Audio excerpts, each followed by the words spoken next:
Yes, people, welcome back to the Magpie Channel TV, and this one has been in the works for weeks now, this video, but we're too damn busy with the transfer rumours that I haven't had the chance to do. But on the back of the Sela Cup being announced, that is the pre-season tournament across Newcastle United, St James's Park, 5th and 6th of August, we're going to talk more about Sela today than the new sponsor. Let's get up, there you go, you've seen it plenty of times already, there it is again. If I lift that up the mic will go and everything. But you know, Sela are having a big part in Newcastle United's future. The new £25 million a year deal includes them working on our events, organisation, fan interaction. It's all part of the deal, it's all part of the structure that they have to work on, and it's something them and the club want to improve and build as brands, the pair of them. So we're going to talk about today the fan zone that will be coming to St James's Park. Obviously, Newcastle United's owners bought back that land in Strawberry Place, right next to the Strawberry Pub, behind the Gallagate. Thankfully, the new owners did buy that back. Long term, we want to look at extending the Gallagate, but short term, we want to get a fan zone built. Now, the main reason you build fan zones is obviously for the fans to have a nice place to go, entertainment, engagement before the game. Before the game, during the game, after the game. That's the whole point of a fan zone. You see them at loads of other Premier League grounds. Leeds United have got one. Man City have got them. Leeds aren't a Premier League club anymore. Get that in there. But you know, they did have one this season, and they had those little e-bars, you know, that they had at the Sam Fender gig where it's just self-pour and paint. So quite a few grounds have got fan zones now.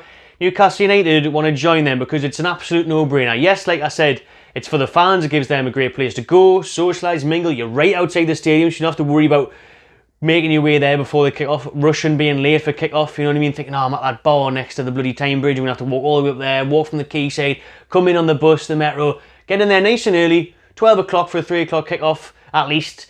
You know, you got a couple hours in and around the ground there, everyone knows to meet there, makes it nice and easy. The main reason isn't just to please fans in that aspect and to make money, it's for FFP. You know what I mean? This is how you can say you make so much in revenue because, oh, well, look at all the matchday revenue we made. Do you know how much that fan zone made? Do you know how many people bought £6-7 pints, and expensive burgers and chips and kids, all that sort of stuff? You know, you bought the merch there, the programmes, everything there in one hub spot where you can make as much money as possible. Listen, Man City's, every time I've been walked past it, it's been pissing down and quiet as hell. But I bet you the owners, because they're getting investigated for this, have said, you know what, that fan zone makes a fucking fortune. Does it really? Because there's nobody there. But Newcastle United's would always have people there. Obviously, you've seen how busy Shearer's Bar is now. Obviously, back in the day, 9 Bar, a lot of fans were the whole boycott thing, although it was always still busy on a match day. However, you've seen the Strawberry Shark Club, Shearer's Bar, Bar Loco around the corner. Loads of bars in and around St James's are rammed on a match day because, surprisingly enough, there's around 50,000 fans in and amongst it, and the majority of those want a few pints before the game, want to enjoy themselves. So it totally makes sense that the club are putting this fan zone in place, and they want it there for them to reap the rewards, but also the fans to have a good place. And it totally makes, we should have had this for years, man. This should have been in place for so long, where the fans had an area to go, to enjoy themselves, to meet up before the game. And what they need to do with this fan zone is, and funny enough, actually, instead of me just saying what they should do, the club today, on Sunday, this video will probably go up Monday, Tuesday, depending on what other content there is to make during that time. Loads of transfer window videos, I'd imagine. And the club have actually advertised this job today. So this is interesting, that Newcastle United are now looking for a fan engagement and events coordinator. Surely this is linked to the Sela fan zone that is incoming. And it just says here, you know, they want a fan engagement and events coordinator to support our services department. Funny enough, that department didn't fucking exist before this takeover, so now they've got that in, and it's just saying that they'll be developing and delivering annual events for Newcastle United to increase engagement with the fans at home and internationally. Now, we've seen the fans that travelled over to Saudi Arabia last winter had fan events on there. The ones that are in America, the club have already organised meet and greets over there for the pre-season tour at the end of July. So they're really working on building that fan engagement at the club, and it's really good to see that they're acknowledging supporters now, including them, you know, getting them involved and feeling like they have a say. Obviously, under Mike Ashley in the previous regime, we didn't have a say in anything. We didn't know what was going on, didn't care.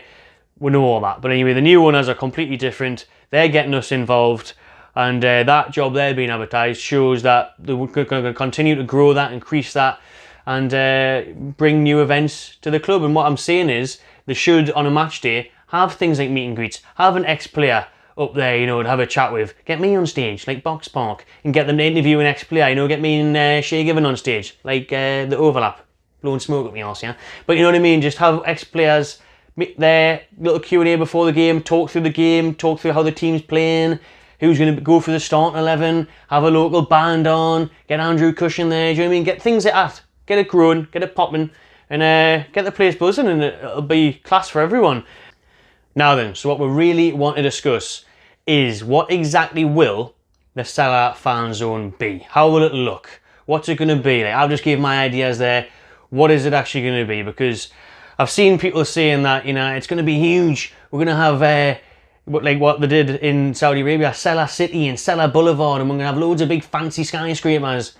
Bollocks. It's not going to be like that at all. Do you know what I mean? This whole thing, oh, we'll have a village, we'll have boulevard of attractions. Where are you going to put that, like? They've only bought the Strawberry Land. What do you think? The Strawberry Pub are going to agree to knock it down? Shark Bar. There's a massive Sandman signature hotel there. You know what I mean? We're not just going to start whacking up hotels and buildings and everything for this. This Sela fan zone is literally going to be a fan zone. Do you know what I mean? But what it should be is a fan zone that can be used every day. That's what makes sense to me. We're not going to be building fancy skyscrapers and flashing lights. It's not going to be fucking Las Vegas, right? Like some people are trying to tell you. It's not going to be any of that. Okay, it is going to be a fan zone. It's going to be essentially bars, food vendors, a stage, and acts on. It's pretty much going to be a bit like the Stack, but it's going to have to be smaller because of for the land. But that's what I think it'll be, and what I would have it like is Box Park. I just mentioned Box Park before. The class venues that are across London. Obviously, the one that I did at Wembley for the final was amazing, absolutely bouncing.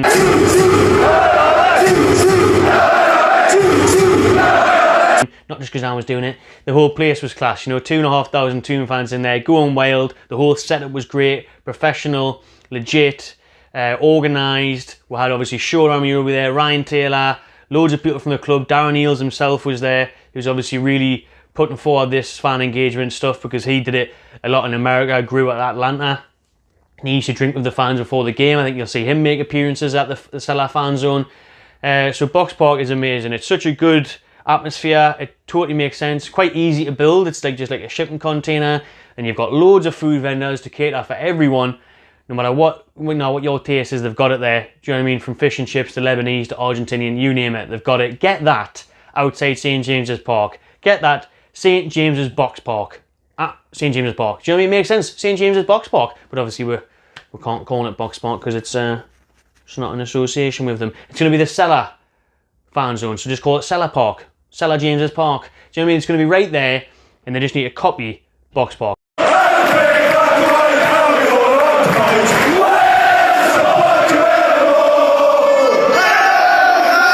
Essentially, because there's loads of Box Parks around London as well. And the thing is, they get used every day of the week. So yes, when it's a cup final, they'll get a certain fan in there, a certain team, so one of the two. It'll be obviously Newcastle versus Man United. They chose Newcastle fans because they knew we would have been the best. So you choose the fans, get them in there, and when they have big events on, they have the FA Cup final in there, the Euros, World Cup, all that sort of stuff. So the thing is, it doesn't just have to happen on one day. You can have something on a Tuesday night, karaoke, whatever you want. Do you mean something completely random? You see it all the time in London, you know, Mondays they've got different nights, the jazz night, R&B night, loads of different nights, comedians on, whatever.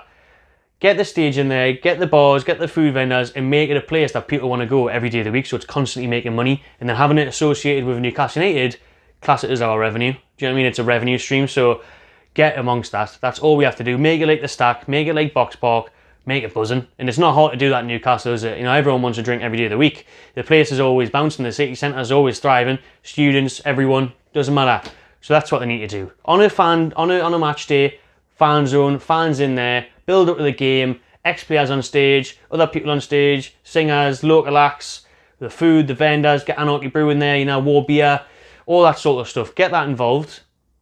Fans can meet up before the game, class. They're outside the gala, see the stand, lovely, drinking. Oh, what, we've got 5 minutes, loads of time. Get in there. E-card, you know, scan your digital season ticket. So that makes sense. And then during the week, to continue the buzz and keep it growing, have events on throughout the week. Have, you know, half price Wednesdays, orange Wednesdays. Get them back, wing Wednesdays, like Shark Club across the road. They won't be happy about that. But that's, for me, what it should be like and what I'm hoping it will be like. this whole thing about building massive buildings and loads of different things that you see rumoured on Twitter and everything, can't see it myself. It's a little bit of land. They're just going to build a fan zone for fans to gather before the game to increase revenue. That's literally the aim. And then, like I said, the sensible thing would be to have it go on during the week. Before we round off, let's just quickly say what the club did announce when they revealed the partnership with Sela. It was Darren Eales, Peter Silverstone, and then the vice president of Sela as well. So they were talking about all the attractions, and they do mention obviously the Riyadh City and stuff that they've got over there, and the things that Sela's, you know, continuing their global expansion, and they really want to engage and connect with the Magpies, growing the global fan base. Fan engagement is central to what we do at Newcastle United, and in Sela we are partnering with an organisation with a shared interest that has delivered incredible events and experiences to millions of people over many years. Closer at home, we will work closely on the design and operation of a new fan zone at St James's Park, taking inspiration from Sela's incredible properties elsewhere. So there is them saying, you know, they're taking inspiration from other places. So like the things that I mentioned, you know, Riyadh City and those type of boulevards. So, but you've seen it. There's already the Sela thing where they've got the gaming stuff over there. So you might see a little gaming section at this fan zone where people can go and play the new FIFA or whatever, you know. So they know what they're doing, Sela. They're going to knock up a lovely fan zone for us. I'm buzzing for it. It's a shame it's not in the works already, you know. You'd be hoping that things might have materialised over the summer when they had a bit of time. But I'm sure over the coming months and year, we'll see that fan zone being built and put into place. And if they're working hard enough, probably won't take too long to get at least the base of it put together. But it's an exciting time. It's another great addition that the owners are adding to the club and the stadium and the city in and around it, making our experience better. And then again, increasing FFP and revenue and growing the club and reaching new fans. So happy days, looking forward to that opening. Drop your comments below what you think of the Sela fan zone. What do you think it'll be like? What do you hope it'll be like? Any recommendations for it? Drop it down below. Subscribe to the Magpie Channel TV and enjoy yourself.